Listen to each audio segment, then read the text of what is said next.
Oi, gente, tudo bem com vocês?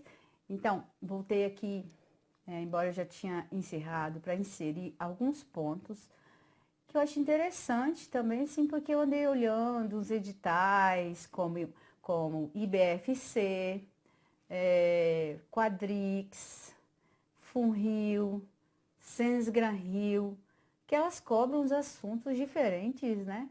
Então, resolvi acrescentar umas coisinhas aqui para vocês, para que o meu curso de terço fique é, encaixadinho com qualquer edital que você precise estudar, né? Então, olha quais os assuntos que a gente vai estudar.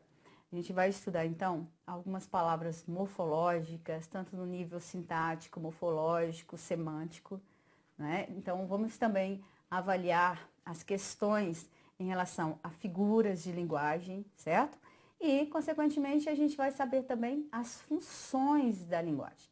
Essa matéria, gente, eu vou falar mais teoricamente aqui para vocês, porque são informações, eu vou anotar, eu nem preparei um slide assim, porque a gente vai pensar muito aqui, e aí você, consequentemente, vai entender melhor, certo? Então, vejam bem. Na língua portuguesa, nós temos uma série de palavras, né? Então, a primeira palavra que nós temos aí é a palavra primitiva, né? Que é aquela que dá base para as demais. Então, a fonologia, do ponto de vista, vamos dizer, fonológico, fonético, a fonologia é o estudo do som, né? Então, existem certos sons na língua portuguesa que a gente acaba pronunciando de uma forma, mas que o português padrão, o português normativo, a norma culta, quer que essa palavra ela tem um outro tipo de som, né? Principalmente quando a gente desloca a sílaba tônica para outro ponto e a gente acaba errando na fala. Mas isso é um vício de linguagem, né? Que a gente fala muito mesmo, né? E existe uma parte específica da fonética que ela estuda isso, né? Que é da fonologia, que é ortoepia, inclusive pode falar ortoépia, então ortoepia ou ortoépia, né? Que aí, tá vendo? Tem dupla pronúncia e a prosódia, né? Então, ou seja, quando a gente leva em consideração o som da palavra, quando a palavra ela entra, quando a palavra tem um som aberto, um som fechado, por exemplo. Vamos primeiro para a parte fonética. Como se diz a palavra recorde ou recorde? Olha, se você falar recorde, é o que você está entrando no campo da palavra coloquial. Todo mundo fala, é melhor de ouvir, porque quando você fala recorde, todo mundo acha que você está falando errado. Mas você sabia que a palavra é paroxítona, certo? E não recorde. Não existe justificativa para essa palavra como proparoxítona. Então, ela é recorde. Então, mas eu não estou falando recorde no sentido de verbo recordar, certo? Ela ganhou o recorde, então ela é recorde, não é recorde, é recorde. Ah, mas a gente não entra nos processos, gente, morfológicos, né? E aqui a gente acaba errando em relação à acentuação. É como rúbrica ou rubrica, né? Aí, pessoal, pu, rubrica. Rubrica esse documento aqui, coloca a sua rubrica aqui para mim. Aí o pessoal acha assim, nossa, professora de português falando errado. Não é que é falando errado, porque a maioria fala rúbrica, então não é proparoxítona, certo? É paroxítona, então o bric é tônico, então rubrica e não rúbrica, certo? Então esses sons é o que a gente coloca dentro de um texto e acaba visualizando a palavra com acentuação trocada, né? Então, a palavra no nível morfológico, ela tem um som e acaba assumindo outro no nível coloquial. Então, o que a gente tem que prestar atenção? Professora, como que eu dou conta disso tudo? Meu Deus do céu. Leitura, certo? Sabia que quem lê não precisa ficar estudando muito regra gramatical, sabe por quê? Porque quem lê, gente, fica pensando, quem lê adquire vocabulário, quem lê tem memória fotográfica, e quando você olha para a palavra, você já sabe que aquela palavra é daquela forma. Às vezes a gente está lendo um texto e a gente conhece o significado das palavras, porque a gente não precisa parar o dicionário, precisa parar a leitura para sublinhar no dicionário o significado. O motivo disso é porque a gente, o tempo inteiro está praticando leituras. Mas se você não incentivar a sua mente a raciocinar, ela não vai te mandar qualquer melhor palavra. Quando a gente está na dúvida que se escreve uma palavra com S, dois S, C cedilha, o que a gente faz? A gente não escreve a palavra de várias formas e a que fica menos feia, a gente não vai lá e adota? Por que você acha que a sua mente adota aquela menos feia? É porque com certeza você já viu essa palavra um dia, só que quem guardou não foi você, foi o seu subconsciente. Então lá no seu subconsciente essa palavra no fundo acha que é aquela, porque ele parecidamente, vamos dizer assim, já viu uma palavra como ela. Então é assim, ó, quanto mais ler, quanto mais você ler, mais você vai ter memória fotográfica. E sempre que a gente não souber o significado de uma palavra, a gente tem que sempre recorrer ao dicionário. Só que hoje a internet, ela acaba com essa relação, porque a gente acaba olhando direto ali no celular, eu incluo na fala, e se esquece daquela ideia de pegar o papel, folhear o papel, riscar aquela informação que a gente aprendeu. Quando a gente vai achar o significado de uma palavra, a gente risca, né? Então, essa questão tem evoluído tanto que daqui a uns dias as pessoas elas não vão conversar, elas já não conversam, né? As pessoas conversam dentro da própria casa pelo WhatsApp, né? Então, você está dentro de uma mesa, você tem capacidade de estar com só duas pessoas conversando, mas caladas, porque uma está no celular e a outra está no outro lado, mandando um comunicado para a outra. Se chega a essas festas, está todo mundo no celular, parecendo um monte de alienado, né? E aí acaba que a comunicação interpessoal, ela acabou. Olha aqui, caiu uma prova de redação, justamente assim, que eles saíram foi a FCC, eles saíram de um restaurante e foram, uns amigos, né, de trabalhos, foram almoçar. Só que chegando lá, cada um pegou o seu celular e começou, né, a ficar no celular. Então, eram várias pessoas, ninguém falava nada com ninguém. O garçom chegou, né, cada um fez seu pedido, só olhou para o garçom, mas rapidamente voltou para a tela do celular. Então, era um silêncio profundo ali naquela mesa, né? Então, um vazio ali, e todos estavam juntos e ao mesmo tempo estavam distantes, né? E aí veio o tema da redação. Redija um texto argumentativo, dissertativo argumentativo, em que você expõe o seu ponto de vista sobre o texto acima. Então, o que você tinha que fazer? Tirar a ideia geral, né? Que é a questão da falta de comunicação, ou da era tecnológica, você vai tirando argumento. Então, a comunicação interpessoal, ela falha a partir de agora, né? Vamos dizer, ela falha com essa evolução. Então, o que você tem de avaliar? Às vezes a gente erra uma questão justamente porque a gente fica escrevendo, né, demais, a gente acaba redigindo na redação. Eu não me colocarei na fala, porque geralmente eu tenho hábito de escrita, né? Então eu não fico o tempo inteiro na internet. Mas também não vou dizer que eu também não estou me aderindo, né, a essa era, né? Porque às vezes a gente acaba ficando viciado a olhar tudo no celular. E eu ainda, quando olho, eu ainda fico com aquele sentimento, eu podia ter olhado o dicionário, né? Mas não tinha um dicionário perto de mim, acabei buscando a internet. E aí você acabam que essas ideias que a internet vai lendo tantas coisas, e por isso que a fala, ela evolui anos-luz à frente da escrita. A mentira, ela evolui anos-luz à frente da escrita. A palavra que escreve assim, as pessoas criaram, né? Então, aí o que foi acontecendo com as palavras? As palavras, elas foram tendo liberdade para falar do jeito que você quer. Se o que há é entendimento. Então, o que há é entendimento, você entendeu o que eu estou falando? Então, tá bom. Você não pode mais corrigir as pessoas, porque a gramática, a função da língua portuguesa é comunicar-se com clareza. Então, onde há comunicação, a gramática não tem de interferir. Entretanto, isso não cai em concurso, certo? Cai em concurso é se você sabe se comunicar com clareza e correção. E aí, gente, essas palavras como dizer, fonéticos, que tem duplo som, dupla prosódia. É bom que a gente tenha uma noção como Nobel, que é Nobel, né, que já é oxítono, não tem mais um Nobel, certo? Autópsia e autopsia, né, que você já sabe que é uma relação. Há quem fale que as duas existem, né, mas prefiro falar necropsia, já é outra ideia. Como que eu falo mesmo? Aí vem toda aquela relação, como é que eu sei se a pronúncia é correta? E aí você tem que conhecer a origem de palavra, muitas vezes, tá? E aí o que acontece? Quando as pessoas acabam falando do jeito que não é, elas criam outra palavra, né, na língua portuguesa, que se chama neologismo. né? O que é um neologismo? Neologismo, gente, é uma palavra criada, né? É uma palavra que não existe no nosso vocabulário. Quem teve mais liberdade para fazer isso, sabe quem foi? A literatura. A literatura, ela busca a criação de novas palavras o tempo inteiro. Por exemplo, se você pegar o Drummond, ele tinha uma namorada que se chamava Teodora. E aí ele resolveu fazer uns versos para ela. E aí ele falou assim, verbo intransitivo.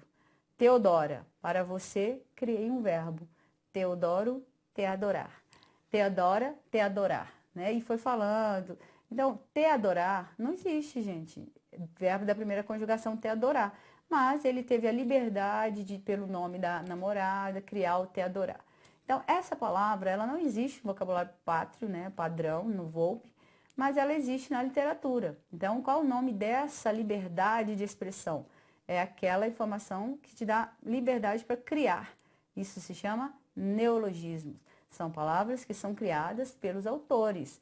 Né? Por exemplo, Rogério Duprat e Caetano Veloso, 1969, mais ou menos, eles escreveram um texto que se chama acrilírico.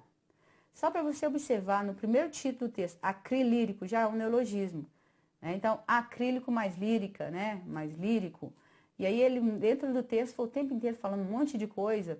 Aí você acaba se confundindo, por exemplo, acrilírico. Aí ele fala, na minha adolescidade. Adolescência é mais idade.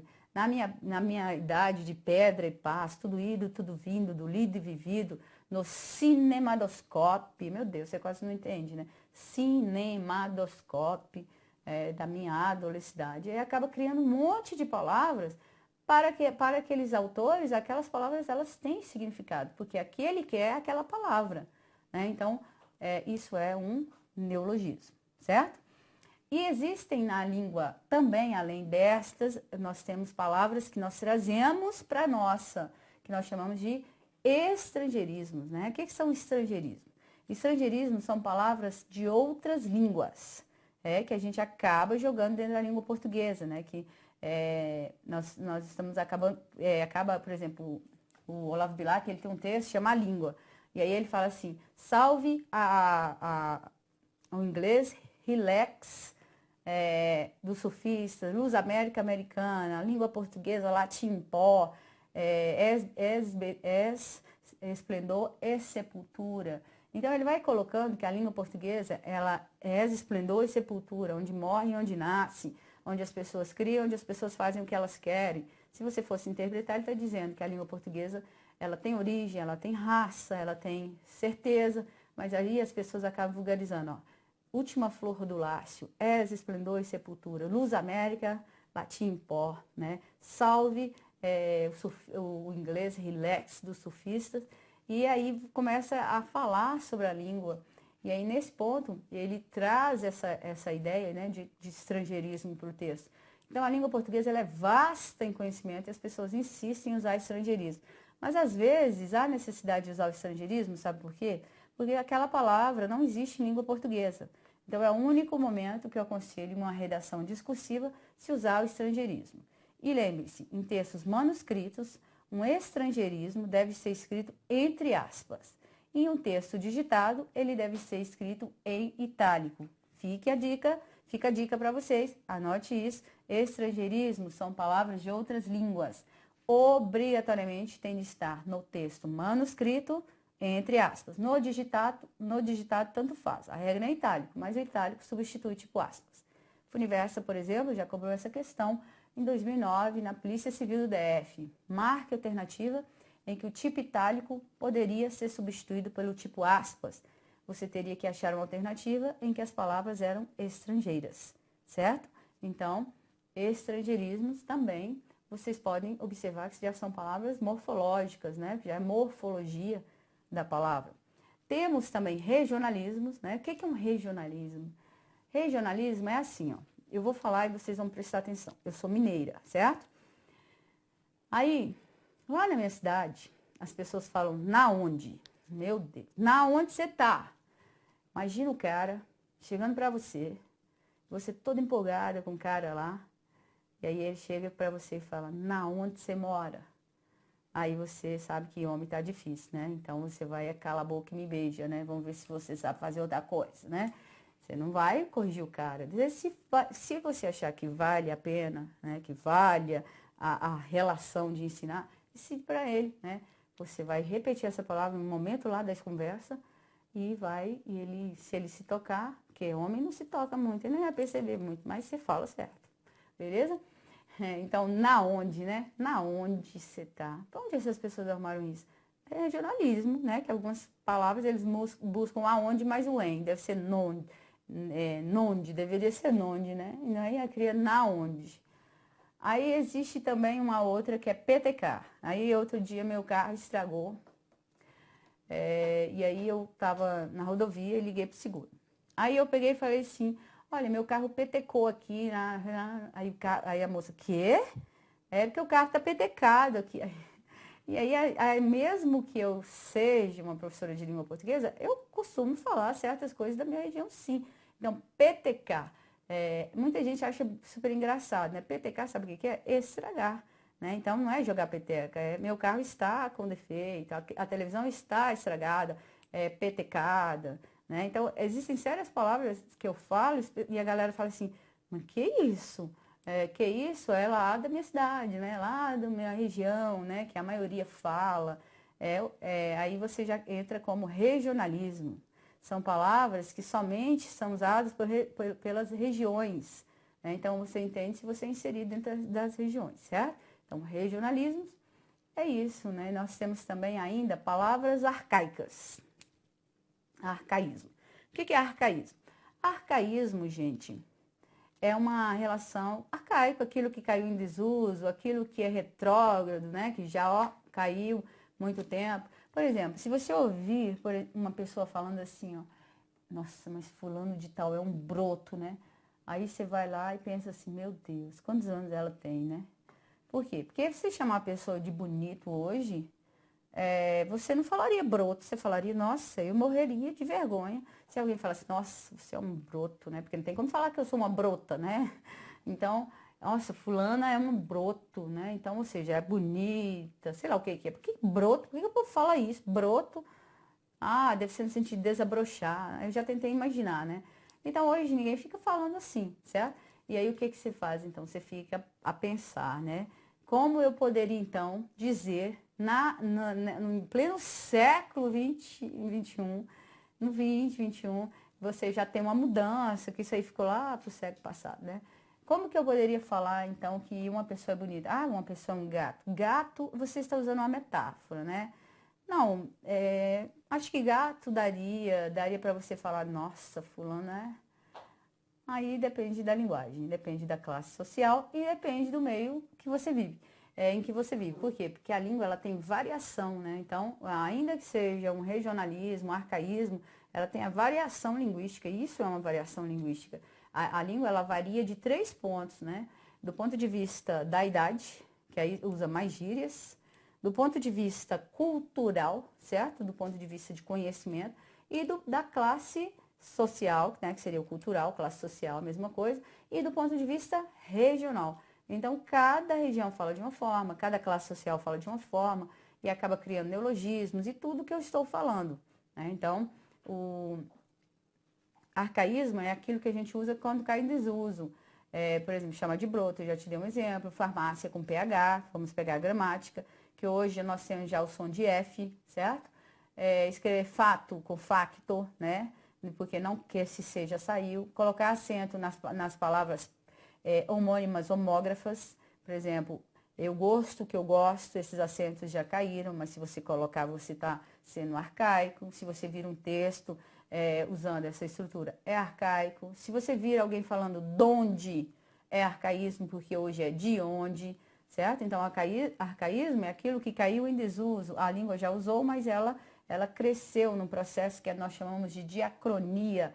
Diacronia, foi crescendo. Então, dia após dia, a língua foi perdendo fonemas, ela foi mudando. Então, o que você usava no passado, você já não usa hoje. Por quê? Porque nós substituímos essas expressões, certo? E ainda em relação a isso, nós temos lá nós temos uma série de palavras, né? Nós temos lá a primitiva, que eu já falei, nós temos as palavras, os neologismos, os estrangeirismos, os arcaísmos, os regionalismos. E lembrando que essas palavrinhas, gente, elas não têm uso recomendado em redação oficial.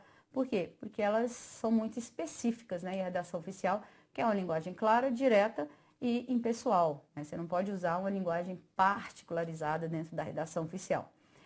Jargão. O que é um jargão? Jargão é uma palavra técnica, ou uma expressão técnica usada por determinadas profissões. Por exemplo, a polícia tem uma série de jargão. Então, quando um policial, por exemplo, chama outro no rádio, eles falam assim, QAP. Aí, QAP, o que é isso?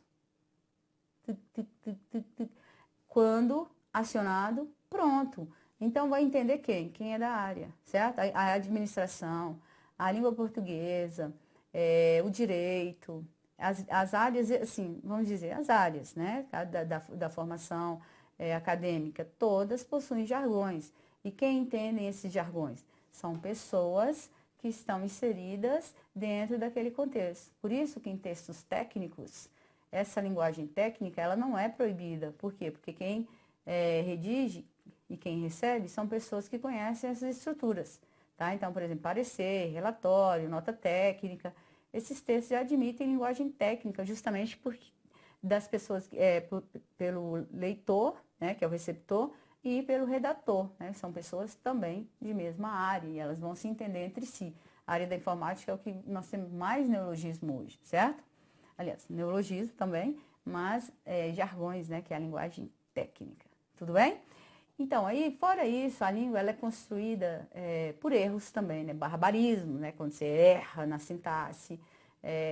Solecismo, né? Que você está criando estrutura de outra língua, você está trazendo termos e aportuguesando. E existe, né? O aportuguesamento. Mas mesmo que você vai criar o aportuguesamento, a palavra não deixa de ser estrangeira, certo?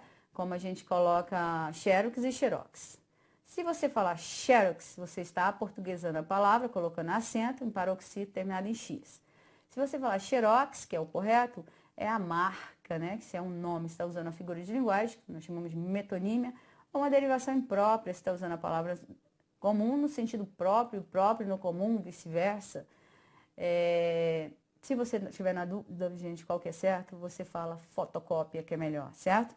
Então, essa relação pode ser que vocês precisem, né? Eu já vi uma questão de prova que fala assim, marca alternativa em que a palavra é um neologismo. Aí você já sabe. Marca alternativa em que é uma variação linguística.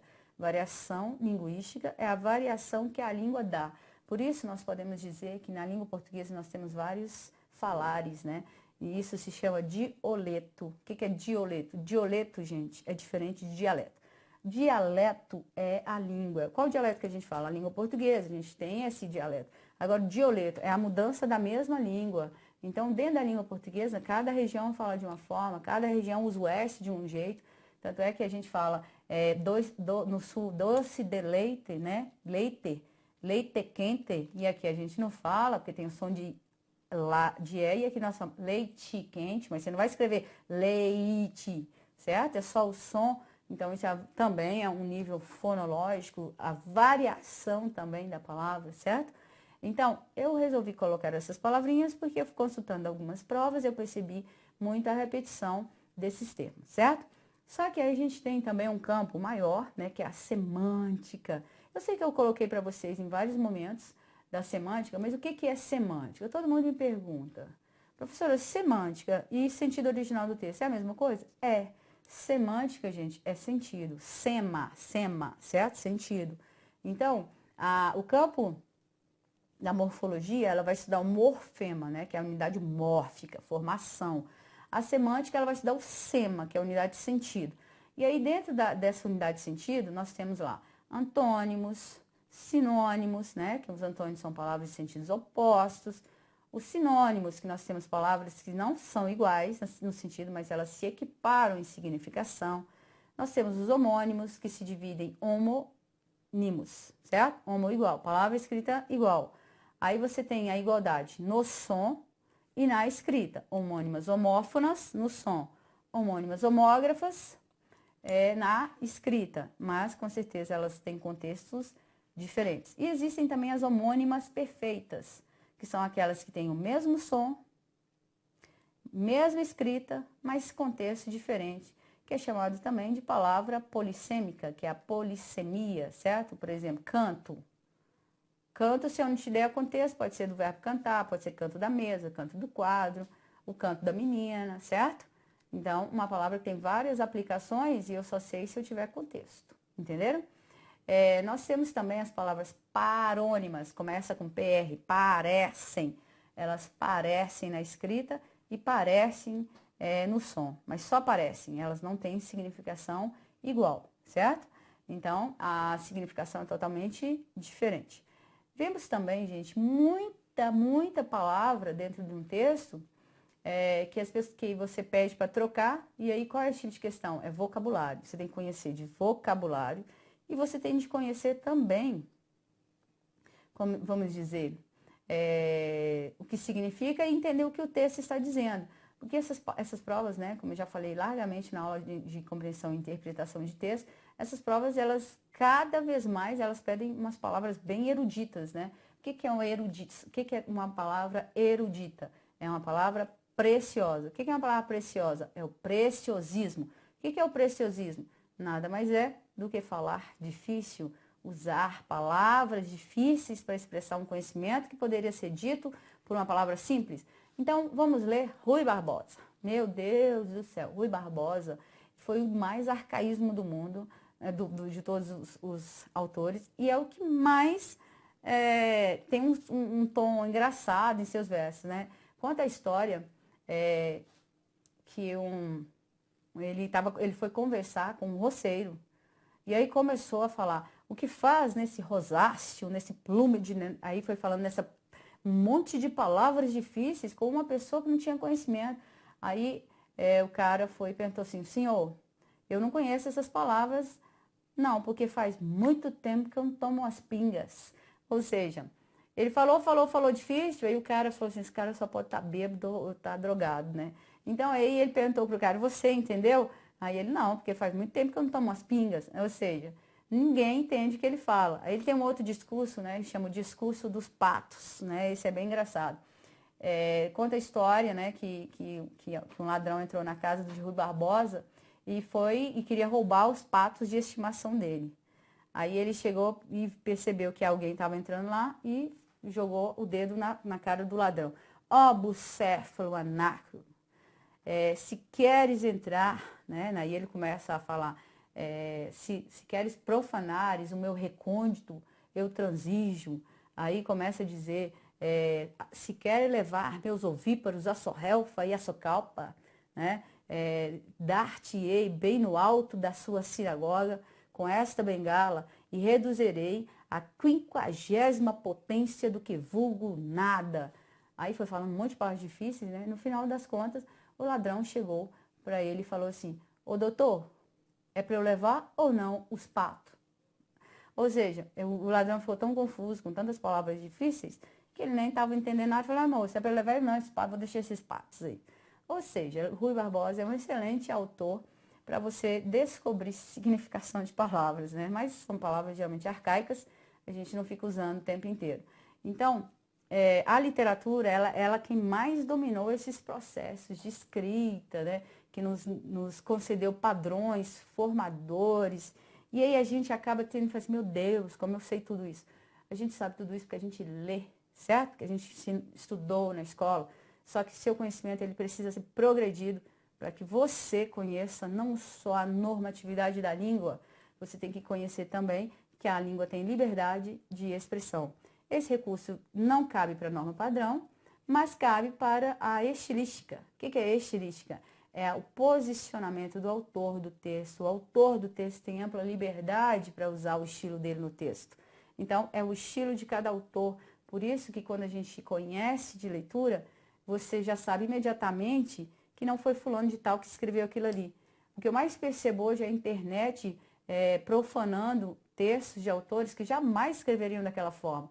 Aí eles colocam lá Mário de Andrade. E aí, Mário de Andrade, beleza, eu conheço a forma dele, né? Um autor Foi lá, vejo o momento em que ele é inserido na literatura e vou lá e começo a ler. Aí, gente, aquela leitura ali jamais seria de um autor da literatura brasileira, porque está falando de coisas que nada a ver, que um autor jamais falaria. Aí, beleza, mas as pessoas acham bonito e vão ó, compartilhando, compartilhando. Gente, isso é uma falsificação ignorante de ficar compartilhando aquilo que a gente não sabe, né? Se queres tomar como grande autor célebre que as pessoas reconheçam que você conhece de literatura, não assuma a identidade de um autor reconhecido como Shakespeare, Mário de Andrade, Cecília Meirelles, porque quem conhece de letras logo vai perceber a falsificação e você vai se passar por um fraudário, certo? Então, não faça isso, gente. Existe até um texto numa prova que foi da prova do CNMPq, que fez foi a FCC, que falou sobre essas questões de divulgação de texto que a gente não conhece. Então, a literatura, ela tem essa ampla liberdade de usar, mas a norma padrão, não. Caso vocês precisem dessas palavrinhas, né, achei interessante conversar um pouquinho com vocês em relação a isso, tudo bem? Então, gente, o vídeo de... espero que ele já esteja, que você já tenha o vídeo de funções e as figuras, porque a gente já falou sobre esse assunto, que eu já falei sobre esse assunto. Senão, a gente vai colocar para você direitinho aí, para que você tenha acesso ao seu curso bem fechadinho. Tudo bem? Eu espero que você tenha aproveitado a minha fala aqui, né? Porque eu tentei trazer um pouquinho a mais aqui para vocês de conhecimento. Mas hoje, gente, o que mais cai em prova é a normatividade. Pode ser que uma vez ou outra vocês lidem com bancas pedindo essas relações. Vale a pena estudar as figuras de linguagem somente se a sua banca cobrar. Então, aí vou fazer uma prova do CESP, não tem muita repetição, então conte com a sorte, certo? Ah, o que é figura? A figura é a conotação da língua, quando você usa metáfora, metonímia, catacrese, perífrase, aquelas informações que a gente estudou lá na aula de texto, no primeiro ano de ensino médio, que a gente detestava. Vale a pena revisar, porque você precisa entender essa relação para responder a sua prova. Quem vai me cobrar? Aí você vai ter que saber qual o seu edital. Né? Então, observar se a sua banca tem essa repetição. Senão, você não precisa ficar estudando lá, decorando as figuras, né? Entenda a máxima da figuração da linguagem, que é a conotação, só que algumas a gente tem de entender perfeitamente, né? Que a gente usa toda hora, como metonímia, né? Então, eu vou tomar um Skol, eu comprei um Volkswagen. Então, essas informações foram justamente estudadas porque nós falamos errado, e para não falar que fulano de tal, que é um autor renomado, falou errado, aí criou-se a exceção. Os caras ficavam lá fumando ópio lá, cheirando ópio, maconha lá, desde aquela época, e a gente paga o pato por eles escreverem errado, não é verdade? Então, vou ficando por aqui. Espero que eu tenha contribuído mais uma vez para o seu conhecimento. Se não, você pode falar comigo lá no fórum, certo? E estou indo, gente. E mais uma vez, muito obrigada. Foi um prazer estar aqui com vocês novamente. Assista ao vídeo. Espero que vocês tenham êxito aí na realização das provas. Tudo bem? Beijo para vocês e fiquem com Deus.